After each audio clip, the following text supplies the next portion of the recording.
Nah, penjelasan berikutnya adalah berkaitan dengan contoh soalnya. Nah, ini adalah untuk mempermudah pemahaman teman-teman. Ya, untuk mempermudah pemahaman teman-teman, di sini saya akan menjelaskan mengenai contoh soalnya supaya teman-teman paham. Jadi nanti silakan teman-teman untuk mencatat di sini supaya ketika proses pengerjaan di poin 1, 2, 3 ini teman-teman jauh lebih mudah memahami. Ya, contoh yang pertama, salah satu sekolah di Kabupaten Tulungagung siswa kelas 2 SD memiliki usia rata-rata 8 tahun dan varians 0,25 tahun. Ya, jadi di sini kita bisa tuliskan sebelumnya sebentar. Jadi di sini kita bisa tuliskan ya X barnya 7,6 di sini ya. Ini adalah usia rata 8 tahun dan variannya 0,25. Buatlah selangkah percayaan 90% bila sampel acak 35 siswa memiliki usia rata-rata 7,65 tahun. Nah, di sini ada mu0-nya. Mu0-nya adalah 8 tahun, tapi kita tidak menggunakan mu0. Kenapa? Karena ini selangkah kepercayaan, bukan hipotesis. Kalau hipotesis kita menggunakan rata-ratanya, ya kan? Nah, terus kemudian mu0-nya maksud saya, ya kan? Nah, berarti di sini N-nya ada 35, karena sampel besar kan berarti nanti menggunakan Z. Terus kemudian X barnya ketemu 7,65. Kemudian apalagi yang kita tahu variasinya 0,25, berarti kita tulis sigma kuadrat sama dengan 0,25. Selangkah percayaannya 90%. Oh, kalau selangkah percaya 90% berarti alfanya nanti 10%. Ya kan? Kalau alfa 10% ya, jadi nanti yang alfa 10% ini digunakan untuk mencari nilai Z. Saya tuliskan sekarang di sini. Z alfa per 2. Kita balik lagi ke rumusnya yang atas sendiri. X bar min Z alfa per 2 dikali sigma per akar N. Ini batas bawahnya. Batas atasnya yang mana? Yang ini. X bar plus Z alfa per 2 dikali sigma per akar N. Antara batas atas sama batas bawah itu semuanya sama kalau teman-teman memperhatikan. Bedanya kalau batas bawah kita menggunakan tanda min, tapi kalau batas kita menggunakan tanda plus. Jadi jangan bingung ya. Kok rumusnya panjang? Sebenarnya enggak. Mek ganti tanda tok iki loh. Iki min, iki plus, iki min, iki plus, iki min, iki plus. Jadi jangan bingung ya. Kita lihat berarti kita mencari yang merah-merah ini. Wes, kita lihat yang merah-merah berarti kita menggunakan sampel besar yang atas. Yang rumus pertama ya kan, tak tulis di sini X bar min Z alfa 2 per dikali sigma per akar N kurang dari mu di sini kurang dari X bar plus bla bla bla ini. Tak masukkan satu-satu, X barnya ketemu. Z alfa per 2, berarti nanti kan alfanya ketemu 10%. Kita cari nilai Z alfa per 2. Z alfa per 2, Z 0,1 dibagi 2. 0,1 dari mana? 10%. Udah bingung gue ya. Kemudian sama dengan Z 0,05, ketemunya adalah 1,64. Jadi Z alfa per 2, 1,64. Dikali sigma per akar N. Sigmanya berapa? Di sini kan diketahui varians 0,25. Sigma kuadrat, sehingga untuk mencari sigma tinggal kita akarkan ketemu 0,5. Tinggal kita masukkan 0,5 per akar N. N-nya adalah 35, akar 35. Ini sisi bawahnya.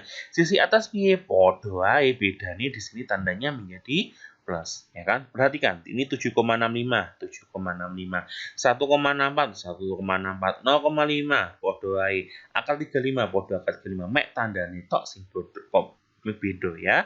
Nah, sehingga setelah dihitung ketemu bahwa mu nanti akan terletak antara 7,5114 sampai 7,7886.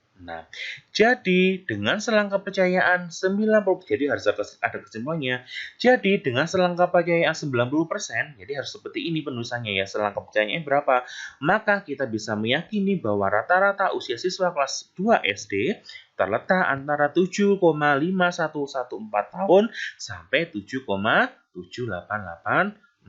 tahun. Itu adalah contoh yang pertama. Sekarang contoh yang kedua. Nah, ini juga cukup mudah, teman-teman harus memahami. Suatu pelajaran matematika diberikan kepada 12 siswa dengan metode pengajaran biasa, sementara yang 10 siswa dengan metode pengajaran yang menggunakan program. Berarti nanti ada 2 sampel. Kenapa kok 2? Iki siswa yang pertama gerolas, di situ adalah 10. Pada akhir semester, pada setiap kelas diberikan ujian yang sama. Kelas pertama rata-rata ini 85, simpan bakunya 4. Rata-rata kedua, yang kedua bagaimana? Rata-rata 81, simpan bakunya adalah 5. Tentukan selang kepercayaan 90% bagi keselisih antara kedua populasi nilai tengah bagi selisih antara kedua nilai tengah populasi atau rata-rata bila diasumsikan kedua populasi menyebar normal dengan ragam yang sama. Asumsi variasinya sama. Ya, kita tuliskan dulu. Ada mahasiswa yang dengan program biasa, ada yang terprogramkan, ya kan? Nah, yang biasa N1-nya 12, yang program N2-nya 10 lagi. Keterangannya X1 barnya, ya kan yang ini, keterangan yang ini. X1 barnya 85, S1-nya 4, yang program X2-nya 81 X2 barnya 81, S2-nya 5.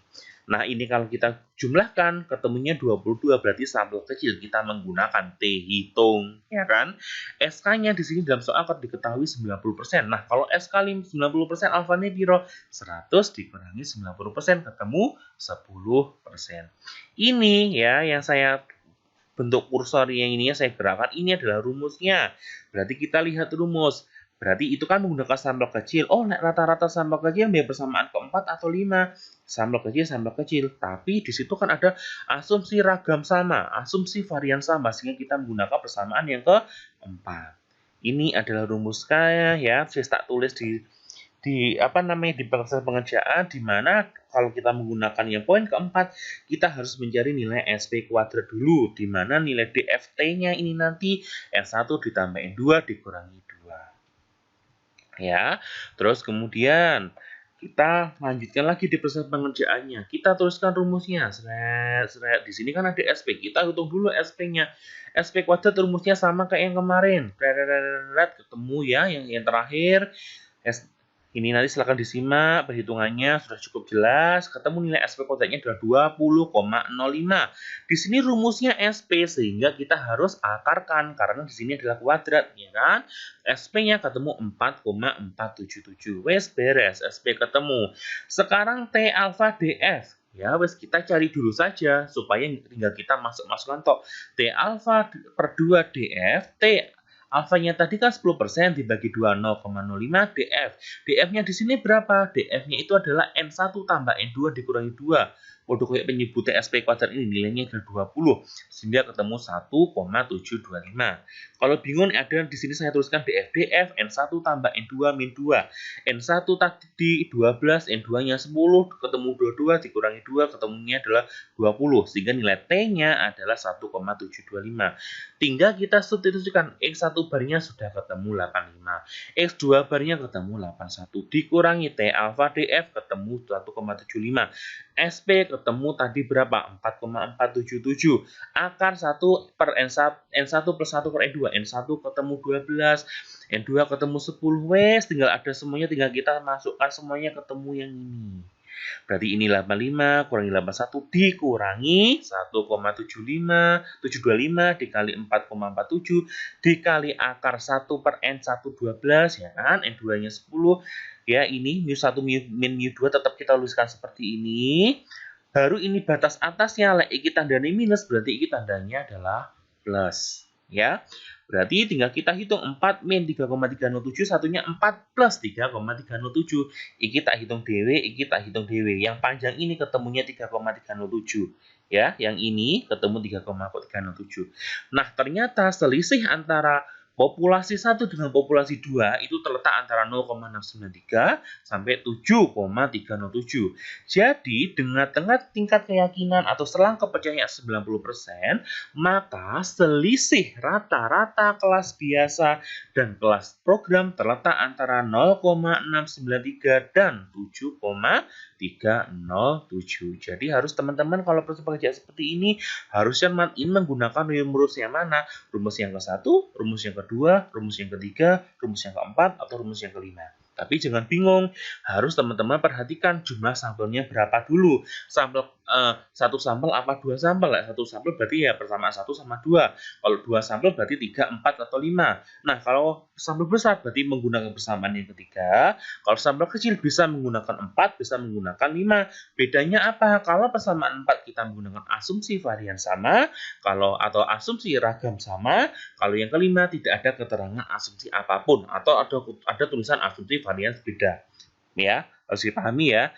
Ojo bingung ya, tanda hitam ini tetap tulisannya yo sesuai ini saja. Yang kita hitung adalah batas bawah sama batas atasnya, ya.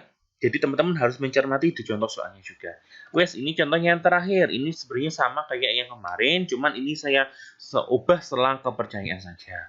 Nah, ya di sini level protopori didukung dengan dua sampel yang diamati. Sampel 1 terdiri dari 50, ya. Sampel kedua terdiri dari 40 yang bukan peminum dan rata-ratanya adalah seperti ini, X bar 340. Ya, untuk alkohol yang non alkohol atau bukan peminum 250, sigma 1-nya 45, sigma 2-nya adalah 25. Kita tuliskan di sini N1, N2, X1 bar, X2 bar, sigma 1 45, sigma 2 25. Kalau ini kita total ketemu adalah 100, berarti ini menggunakan sampel 90 maksud saya. Berarti menggunakan sampel besar. Nah, di sini yang diketahui apa? Alfa, bukan lagi kayak soal nomor 2 sama 1. Soal nomor 2 sama tadi kan diketahui selang kepercayaannya, ya. Berarti di sini alfanya 6%. Nah, untuk mencari selang kepercayaannya berapa? Nah, kalau alfanya 6%, berarti selang kepercayaannya adalah 100% dikurangi 6%. Ketemunya adalah 94%. Ingat ya, SK ditambah alfa sama dengan 100%. Selang kepercayaan tambah alfa atau taraf signifikan ketemunya adalah 100%. Jadi kalau tidak diketahui dalam soal nilai SK-nya, berarti nanti pasti diketahui nilai alfanya, ya. Berarti kalau alfanya tadi 6%, untuk mencari SK berarti ya sama kayak 1% dikurangi 6%, ketemunya adalah 94%. Nah, berarti kita menggunakan sampel besar. Sampel besar itu adalah persamaan yang ketiga. Ya, X1 bar min X2 bar min Z alfa per 2 sigma akar sigma 1 kuadrat per N1 plus sigma 2 kuadrat per N2. Ya, ini adalah batas bawah, batas atasnya sama saja. Tandanya minus, tandanya plus. Tinggal kita masukkan ke sini.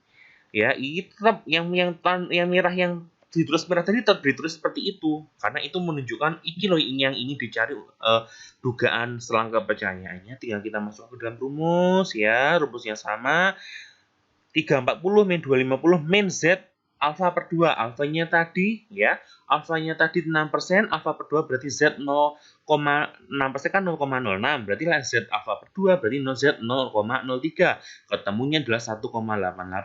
Caranya dari 1,88 sudah saya jelaskan di materi yang dahulu. Silakan diingatkan bagaimana cara mencari nilai tabel Z. Z 0,03 ketemunya 1,88. Nah, yang akar di sini tinggal kita masuk saja dari sumber yang ini, dari keterangan yang ini.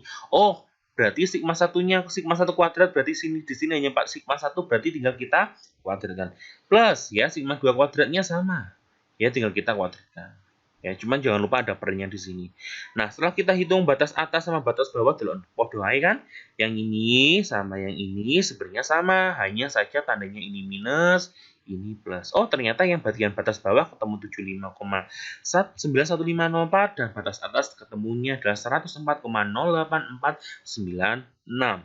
Jadi, selisih antara peminum dan bukan peminum terletak antara 75,91504 dan 104,08496 dengan tingkat kepercayaan 94%. Jangan lupa dikasih tingkat kepercayaan karena kita menggunakan selang kepercayaan sama kayak menggunakan hipotesis kesimpulannya pasti jadi dengan taraf signifikan sekian persen. Nah, gitu kan. Tapi berhubung di sini menggunakan selang kepercayaan harus ada keterangan dengan tingkat kepercayaan sekian puluh persen. Misalkan seperti itu. Ya, demikian penjelasan saya terkait selang kepercayaan 1 dan 2 sampel rata-rata baik secara teorinya maupun contoh soalnya.